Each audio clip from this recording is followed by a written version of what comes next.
Bonjour à tous, voici le tutoriel d'utilisation des modules de contenu permanent, donc l'éditorial, les FAQ, le contenu de type corporate ou communiqué et l'espace document.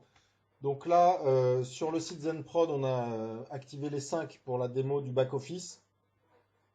Ils fonctionnent exactement de la même manière, donc on va regarder surtout l'éditorial. Le fonctionnement de création, modification, suppression, ordre est rigoureusement le même sur les autres. Donc là, par exemple, l'éditorial, ça va être la gestion de l'arborescence de votre contenu. Donc si je vais cliquer dessus, vous voyez qu'on a ici donc notre rubrique l'agence ZenProd, notre sous-rubrique service et avec l'ensemble de nos pages. Nous avons aussi des sous-rubriques qui sont ici hors ligne parce qu'on avait décidé de ne pas les afficher. Donc vous voyez que par exemple l'icône, le lien service qu'on a ici avec ces différentes pages, c'est le lien que nous allons retrouver ici automatiquement. Avant, on va lister, bon, nous dans notre template, on va lister des catégories d'actualité, mais après on a l'éditorial et là on peut avoir toute une arborescence complète. Donc là, vous voyez, on a service, travaille avec nous, type de marché, co-traitance. Si nous allons cliquer par exemple sur la page choisir ZenProd comme prestataire web, donc ça c'est vraiment une page éditoriale type. Vous voyez qu'elle est donc dans sa rubrique service. Elle a son titre H1 choisir ZenProd comme prestataire web.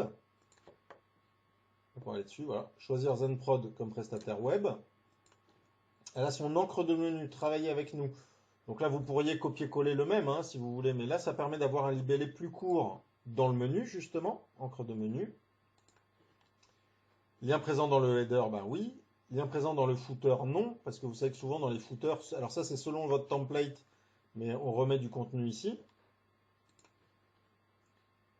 Ici, on a donc notre première partie d'éditeur, c'est ce que nous allons retrouver ici. Le contenu complet, c'est ce que nous allons retrouver ici. Le contenu connexe, alors dans notre gabarit, c'est ce que nous allons retrouver sous l'image, mais ça pourrait être complètement autre chose, hein, on peut faire complètement autre chose. Vous avez ici l'ID ou lien de la vidéo, on va revenir dessus. La possibilité d'ajouter des fichiers, on va revenir dessus. Ici, contenu en ligne ou hors ligne est visible pour tel ou tel groupe de clients. Pour les agences de référencement, vous avez la possibilité d'aller gérer les balises title automatiquement. Alors, ce que nous allons faire là, c'est revenir pour l'instant à la liste. Vous voyez que vous avez ici changé l'ordre des publications. Au sein d'une rubrique, changer l'ordre des sous-rubriques et dans l'ensemble de l'éditorial, changer l'ordre des rubriques. Donc si par exemple, je vais cliquer ici sur changer l'ordre des publications. Je vais mettre ZenProd collabore avec des agences de com ou web en premier. Je valide ce nouvel ordre. Si bien que sur le site, si je reviens, bon, je rafraîchis cette page par exemple. Maintenant, dans mon menu, en premier, je n'ai plus travaillé avec nous, mais co-traitance. ZenProd collabore avec des agences de com ou web, qui est bien mon premier contenu. Donc alors on va le remettre dans le bon ordre. Donc vous pouvez gérer complètement. Il était là, je crois. Vous pouvez gérer complètement l'ordre de vos contenus. Pareil pour les rubriques et les sous-rubriques.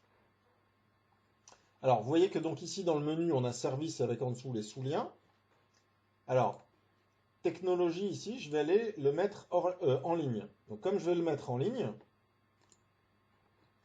automatiquement, ces publications vont reprendre le statut en ligne et revenir ici. Donc, si ici je rafraîchis ma page, automatiquement, comme là je vais lire en fait toutes les sous-rubriques actives du module éditorial, je vais avoir technologie qui apparaît ici. Alors comme vous pouvez le voir, ici vous avez service avec l'ensemble des pages, et ici vous avez que technologie. Et quand vous allez cliquer sur technologie, vous allez avoir ici un lien vers ces différentes pages. D'accord ? Alors, ça c'est aussi géré depuis le back-office, c'est-à-dire que dans technologie, on a cliqué pour l'instant sous-rubrique dépliée non. Et si on la met en sous-rubrique dépliée oui, et qu'on va valider ici, comme elle est dépliée, maintenant si je rafraîchis ma page,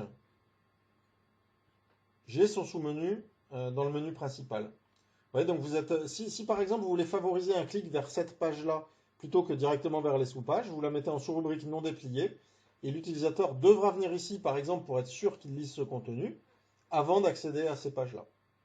Et de la même manière, sur l'ordre des sous-rubriques, si je reviens ici, changer l'ordre des sous-rubriques, donc focus lui il est hors ligne, je vais mettre technologie en premier, peu importe qu'il y ait des trous, après ça recalcule tout. Quand je vais rafraîchir ma page, hop, technologie est passé devant service. Donc vous gérez complètement votre arborescence. Alors nous allons revenir sur l'ordre des sous-rubriques de tout à l'heure, valider. Et nous allons revenir sur choisir ZenProd comme prestataire web.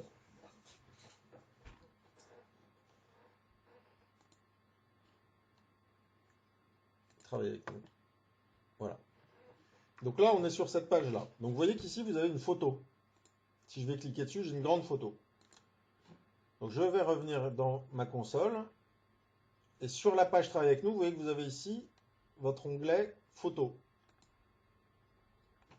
On a déjà cette photo-là. On peut réutiliser des photos qu'on a déjà utilisées sur le site. Donc là, par exemple, il y a tous les visuels que j'ai utilisés dans les actus, dans les albums photos, dans les pages produits, dans le contenu de fond. Et là, on va rajouter 2 photos directement. Alors, vous savez, là, vous pouvez glisser depuis votre bureau, mais sinon, vous cliquez là. Et puis, vous allez rajouter des photos. Donc là, on va prendre par exemple celle-ci et celle-ci, des jolies photos bien bleues. On aime bien ça chez ZenProd. Vous validez. Donc là, il va envoyer les JPEG sur le serveur. Vous cliquez sur envoyer ces photos. Et automatiquement, elles sont prises en compte dans la galerie. Alors, on va remettre cette photo-là en premier. On valide. Et puis, on va modifier le cadrage de ces photos-là pour qu'elles soient plus sympas. Donc, on va aller ici sur créer la vignette. Là, on va faire un petit cadrage en mettant le soleil au milieu. Valider le cadrage. Donc ça, c'est valable pour les photos, toutes les photos du site internet. Ici, on va recadrer le surfeur, pareil. Hop. Voilà. À tout moment, vous pouvez, quand vous allez recliquer sur créer la vignette, vous repartez de la grande taille originale qu'on conserve sur le serveur, hein, bien entendu. Et du coup, si je reviens ici sur le site, que je fais un F5, vous voyez que j'ai ici mes 2 photos en vignette et je peux lancer le diaporama à partir de n'importe quel moment. 1, 2, 3. OK ? Alors, ce que je peux faire, c'est aller changer le format d'affichage des photos. Donc, par exemple, je vais mettre grande et grande ici. Valider. Ce qui va en fait me permettre de mieux habiller ma page. Vous voyez, si j'ai un contenu long ici, en les mettant grande et grande au lieu de vignette, si là je rafraîchis, je vais avoir les images qui viennent comme ça à la queue leu. Et on peut bien évidemment à chaque fois déclencher le diaporama. Alors, je voulais vous montrer aussi l'intérêt de bien taguer les photos. Vous voyez qu'ici, on lui a mis le titre Travailler avec ZenProd et ici le copyright Birmedia chez Fotolia. On peut renommer la JPEG en plus en l'appelant par le nom qu'on veut. Donc si là je reprends alors je vais reprendre Travailler avec ZenProd sur la suivante, vous allez voir. Travailler avec ZenProd, donc là il n'y a pas de copyright directement. Là je vais mettre n'importe quel nom avec des espaces, peu importe. Et je vais enregistrer les modifications. Donc là, il dit que c'est pris en compte. Je peux rafraîchir la page si je le souhaite. Donc c'est ce que je vais faire pour vous montrer.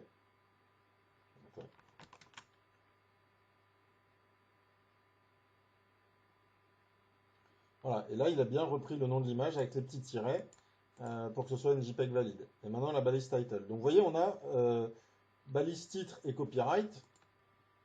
Donc vous voyez, si je reviens sur cette page et que je vais cliquer ici, je vais avoir ici le title de l'image, Travailler avec ZenProd, et @birmedia, copyright birmediafotolia.com.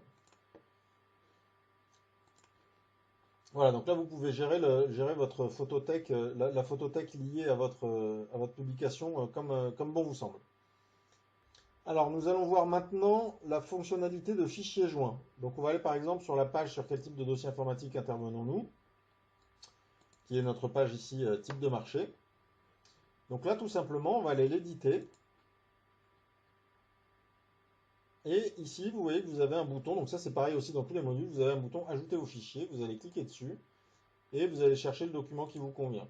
Donc moi j'ai un PDF sur mon bureau de page de garde ZenProd. Mettre un PDF, ça peut être un PowerPoint, un Word, un Excel. Vous cliquez et il est pris automatiquement. Alors là on vous met le lien du fichier si jamais vous voulez en faire un lien à l'intérieur de la publication. Mais rien que le fait de l'avoir posté là, Si je reviens sur cette page et que je l'actualise,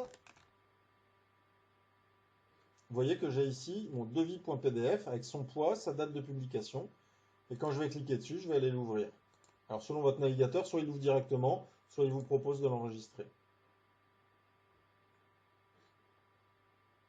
Voilà, et là il est, voilà, il était sur mon autre écran. Et voilà, il va s'ouvrir ici. Donc ça c'est très important, surtout dans la galerie, dans l'espace documentaire. Je vous montre un espace documentaire pour un de mes clients. Mairie Albigny-sur-Saône. Et si on va ici, donc dans télécharger les gazettes, vous voyez que eux, typiquement, leur rubrique documentaire, en fait, elle sert pour présenter à l'utilisateur toutes les gazettes parues éditées par la mairie.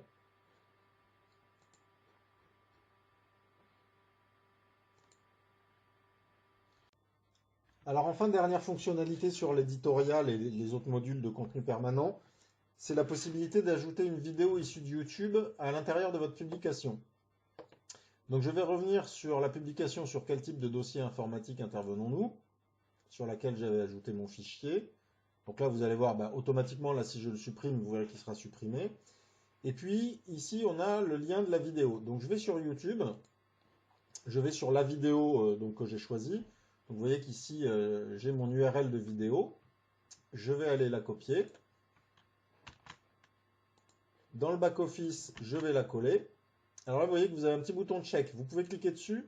Ça vous permet de voir si le lien que vous avez collé est bon. Si ici, vous avez bien une vidéo YouTube valide qui apparaît, c'est que le lien que vous avez mis est bon.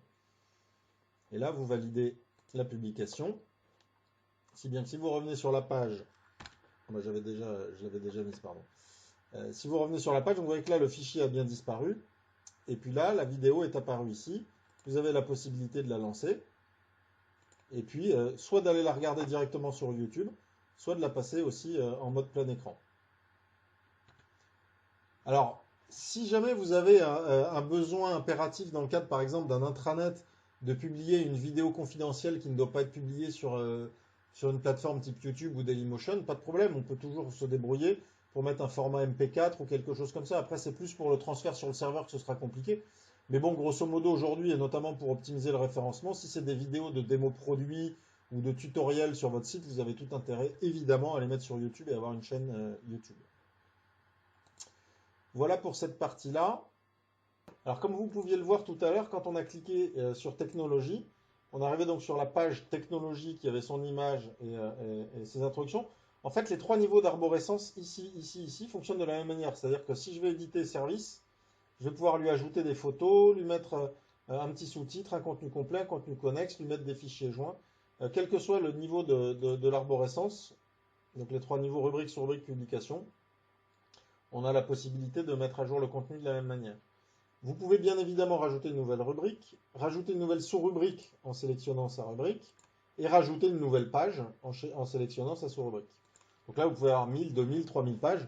Là, après, ça, c'est pas lié du tout à la prestation de Zenprod, c'est tout simplement lié à la performance de votre serveur. Mais en termes éditorial et en base de données, vous pouvez avoir des milliers de pages, il y a évidemment absolument aucun problème. Donc, je le répète, pour mes différents clients, module éditorial, FAQ, corporate, documents, communiqués, on les présente de manière différente dans le système de présentation pour l'utilisateur. Par contre, au niveau du back-office, ce sont 5 modules qui fonctionnent rigoureusement de la même taille, de la même manière. Si vous avez besoin d'informations, comme d'habitude, vous n'hésitez pas, vous me contactez arnaud@zenprod.com ou par mobile 06 19 67 53 55. Je vous remercie.